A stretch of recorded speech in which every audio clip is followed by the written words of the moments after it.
The Ugly Duckling.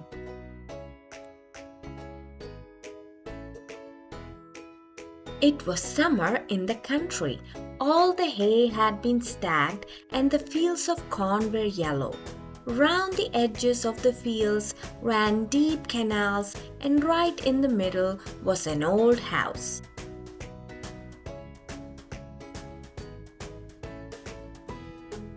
On the banks of the canals grew tall, dark leaves. Here a duck sat on her nest. She was waiting for her ducklings to hatch. She had been waiting for a long time.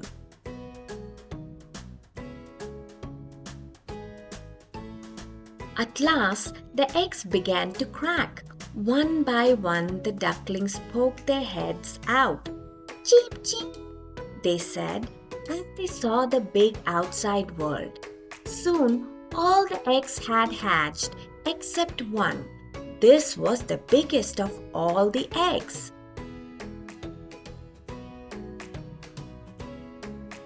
The duck sat on her big egg a little longer until it cracked. Out tumbled the last of her chicks.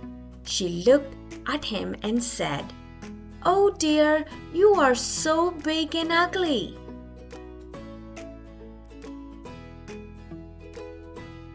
The next day was warm and sunny.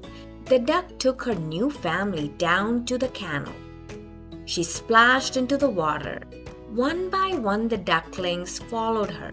Soon, they were all swimming beautifully, even the big, ugly gray one.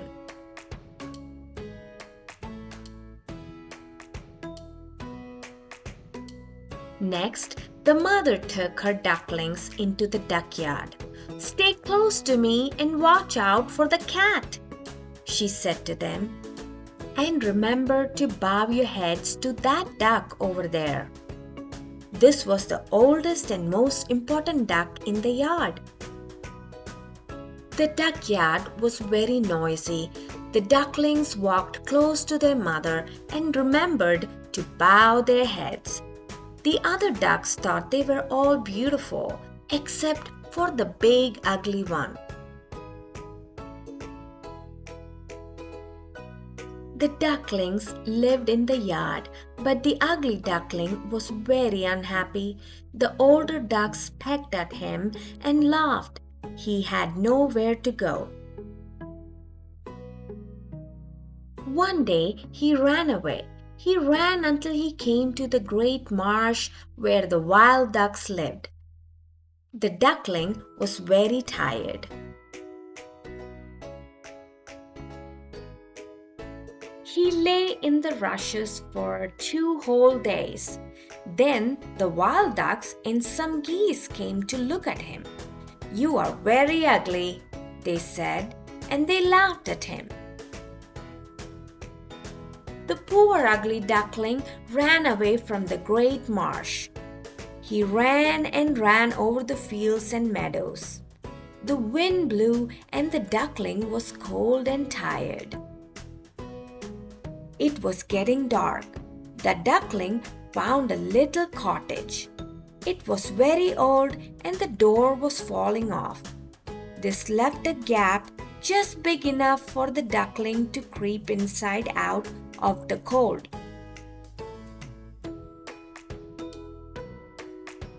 An old woman lived in the cottage. She had a cat which could purr and a hen which laid eggs. They found the ugly duckling in the morning. The old woman said, "You can stay. Now we shall have duck eggs." So the duckling stayed, but he did not lay eggs. The cat said to him, "Can you purr?" "No," said the duckling. The hen said, "Can you lay eggs?" "No," said the duckling sadly. "Then you must go," said the cat and the hen. The ugly duckling went away again. He walked in the marshes and floated on the water. Everywhere he went, birds and animals said, "How big and ugly you are!" One evening, a flock of birds flew overhead. They were beautiful white swans with long necks. "I wish I was like that," said the duckling. The winter grew colder, and the duckling had to peck at the ice to find water. One night, he was so tired he fell asleep on the ice. In the morning, a farmer found the duckling. He took him home for his wife to look after.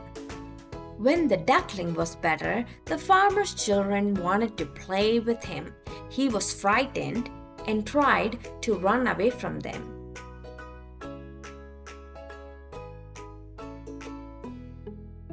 He flew into the milk churn and landed in a barrel of flour.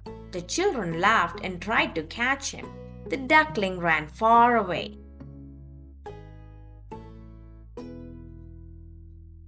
He hid among reeds in the marsh all through the long cold winter.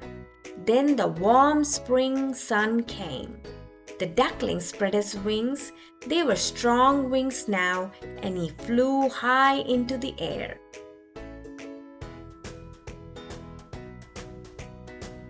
He flew over the canal and saw 3 beautiful swans. As he landed, the duckling saw himself in the water.